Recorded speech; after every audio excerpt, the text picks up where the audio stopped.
আসসালামু আলাইকুম। সুপ্রিয় দিনী ভাই ও বোনেরা, আজকে আমরা জানবো ভালো সঙ্গ বদলে দিতে পারে আমাদের জীবন। এক গ্রামে তায়েব ও তাহির নামের দুই বন্ধু ছিল। তাদের মধ্যে ছিল দারুণ বন্ধুত্ব, যাকে বলে গলায় গলায় ভাং। এদের মধ্যে তাইব এলাকার ভালো ছেলে হিসেবে পরিচিত ছিল। লেখাপড়া, চালচলন, আচার আচরণে আর পাঁচটা ছেলের চেয়ে ছিল সম্পূর্ণ ব্যতিক্রম। পক্ষান্তরে তাহের ছিল দুষ্টু প্রকৃতির। দুষ্টুমিতে তার কোনো জুড়ি ছিল না। গ্রামে কারো গাছের পেয়ারা, কারো পেঁপে, কারো তাল, কারো নারিকেল চুরি করে খাওয়াই ছিল তার নিত্যদিনের অভ্যাস। কাউকে গালি দেওয়া, কাউকে অযথা চড় থাপ্পড় মারা ছিল তার মজ্জাগত দোষ। গ্রামের প্রভাবশালী মোড়লের ছেলে বলে তার গায়ে কেউ হাত তোলার সাহস পেত না। কিন্তু গ্রামবাসী তাকে কখনোই ভালো চোখে দেখত না। কোনো লোক তার ছেলে, ভাই, ভাতিজিকে তাহেরের সঙ্গে মিশতে দিত না। একদিন স্কুলে যাওয়ার পথে তায়েব দুর্ঘটনায় পতিত হয়। তায়েবের এই বিপদ মুহূর্তে তাহের এগিয়ে আসে, তাকে হাসপাতালে নিয়ে যায়, তাদের বাড়িতে খবর দেয়। এজন্যই কৃতজ্ঞতা জানাতে তায়েব তাহেরের বাড়িতে যায়। এ থেকে দুজনের বাড়িতে আসা যাওয়া শুরু করে। ফলে তাদের মধ্যে সখ্যতা আরো বাড়ে। কালক্রমে তাহেরের দুষ্টুমি চরিত্র, অসৎ গুণাবলী তায়েবের মাঝে সঞ্চালিত হয়। সেও লিপ্ত হয় নানা গহিত কাজে। ফলে তার লেখাপড়ায় দুর্বলতা চলে আসে। বন্ধুরা তার ধারে কাছে ঘেঁষে না। শিক্ষকরাও তাকে আর ভালো চোখে দেখে না। গ্রামের লোকেরা পরস্পর বলাবলি করতে থাকে।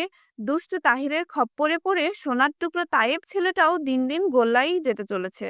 একদিন তাইবের কানেও এসব কথা চলে আসে। তখন সে ভাবতে থাকে, তার এই অর্ধপতনের মূল কারণ কি। সে চিন্তা করতে থাকে, এক সময় আমি ক্লাসের প্রথম হতাম, এখন আমার রোল নাম্বার 10-এর নিচে।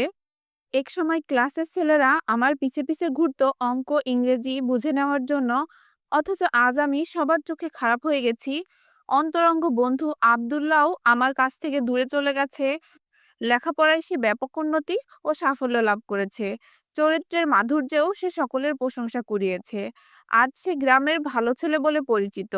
এর মূল কারণ খুঁজতে গিয়ে সে রহস্য উদ্ঘাটন করে যে স্কুলের ধর্মীয় শিক্ষক বিশিষ্ট আলেমে দ্বীন মাওলানা আব্দুর রহমান স্যারের সাথে আব্দুল্লাহর সম্পর্ক।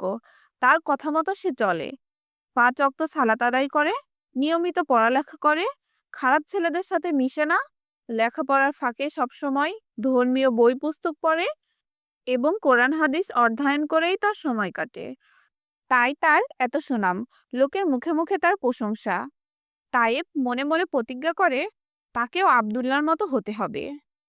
তাইব তার প্রতিজ্ঞা অনুযায়ী মৌলানা আব্দুর রহমান স্যারের নিকট গিয়ে বলল, স্যার, আমি খারাপ হয়ে গেছি, শেষ হয়ে গেছে আমার ক্যারিয়ার। এ থেকে উত্তরণের উপায় কি? কিভাবে আমি ভালো হতে পারি স্যার? মাওলানা আব্দুর রহমান স্যার বললেন, তুমি আগের এরূপ ছিলে না, সঙ্গদোষে তোমার এই অবস্থা। তোমাকে আমি একটি হাদিস শোনাবো। আবু মুসা রাদিয়াল্লাহু আনহু হতে বর্ণিত, তিনি বলেন, রাসূল সাল্লাল্লাহু আলাইহি সাল্লাম বলেছেন, সৎসঙ্গী এবং অসৎসঙ্গীর দৃষ্টান্তর হচ্ছে মিসকে আম্বরালা ও খাপ্পরালার ন্যায়। মিসকে আম্বরালা তোমাকে কিছু দান করবে, কিংবা তুমি তার কাছ থেকে কিছু সুগন্ধি ক্রয় করবে, অথবা তার নিকট থেকে তুমি সুগন্ধি লাভ করবে। আর খাপ্পরালা তোমার জামা কাপড় জ্বালিয়ে দেবে, কিংবা তার নিকট থেকে তুমি দুর্গন্ধ পাবে। বুখারী হাদিস 5534, মিসকে হাদিস 5010। এই হাদিস থেকে আমাদের জন্য শিক্ষা হলো, চরিত্রবান, সৎ ও ভদ্র দেখে বন্ধু নির্বাচন করতে হবে। পাশাপাশি তোমাকে নিয়মিত সালাত আদায়, সবসময় কোরআন হাদিস অধ্যয়ন এবং প্রতিনিয়ত 5 থেকে 6 ঘন্টা পড়ালেখা করতে হবে। খারাপ বন্ধুদের সঙ্গ পরিহার করতে হবে, আড্ডা দেওয়া বন্ধ করতে হবে। এসব যদি মেনে চলতে পারো, তাহলে অতি অল্প সময়ের মধ্যেই তুমি সকলের প্রিয় পাত্রে পরিণত হতে পারবে। তারপর তাইব তার শিক্ষকের পরামর্শ মতো চলতে শুরু করলো। অল্প দিনের মধ্যেই লেখাপড়ায় তার যথেষ্ট উন্নতি হয়। বিনা প্রয়োজনে সে বাড়ির বাইরে যায় না, খারাপ ছেলেদের সাথে মিশে না, অবসরে ধর্মীয় বই পড়ে।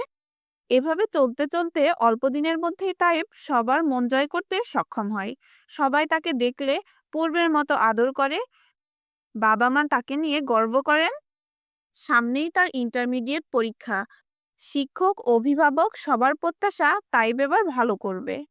শিক্ষা: সৎ ও উত্তম চরিত্রের অধিকারীদের সাথে বন্ধুত্ব করতে হবে, অসৎ সঙ্গ সর্বদাই পরিহার করতে হবে। ছেলে ও মেয়ে বন্ধু-বান্ধব সম্পর্কে অভিভাবকদেরকেও সতর্ক থাকতে হবে। কোনো ক্রমেই যাতে চরিত্রহীনদের সাথে তাদের বন্ধুত্ব না হয়, সে বিষয়ে তীক্ষ্ণ দৃষ্টি দিতে হবে।